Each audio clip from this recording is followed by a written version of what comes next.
welcome to my talk, Sensors for Automated Vehicles, an update on technology and market trends. There's a lot of territory to cover. Now, I will certainly not talk about all of this because we want to focus on perception. This is all about detection, distance, angle, and velocity. So, but still, if we use detection, distance, angle, and velocity, and then we go, what I showed a few slides earlier, into camera, radar, and LiDAR technology, then we can actually structure this field pretty nicely and go from basics into cutting-edge technology and even science. So, and this is what I did. So I spent basically the last 2 weeks to really read a lot about all of this, talk to many experts, and try to synthesize all of this into the following 12 slides, what you see here. Yes, we will go through all of those, and you will see a lot of animations. So the angle resolution, that's really the topic for the LiDAR, where we differentiate between mechanical and solid-state LiDAR.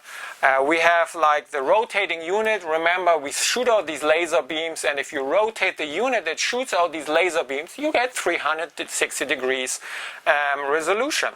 Or you maybe rotate just a little mirror that then steers your beam a little bit. Same concept, 180 degrees field of view that you might get. Both of them have a problem. They are mechanic, and do they last actually 15 years or so in an automobile, or even just 5 years, high temperature, low temperature, moisture, dust, and the like. So you might want to use a flash LiDAR, which is no moving parts. You send out a laser flash and you see what's coming back, and you basically collect this with a lot of different arrays.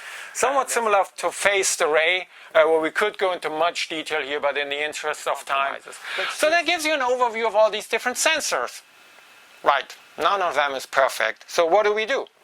I need all of them combined. I need to do sensor fusion.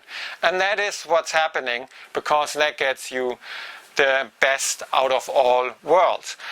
Just to close this out, there are actually different ways to do sensor fusion. You can do low-level sensor fusion. You can also do basically the opposite, that you say, okay, from the raw data, you track all the different objects within that sensor. Guess what? There's something in between, which is feature-level fusion, where you extract the features out of the raw data on a sensor level. Taking all of this together, it's a pretty nice business, obviously.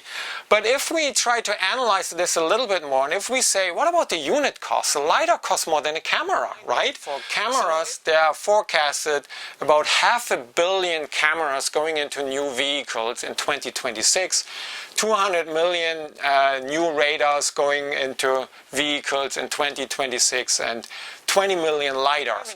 So that shows us a lot of hype. Thanks for listening.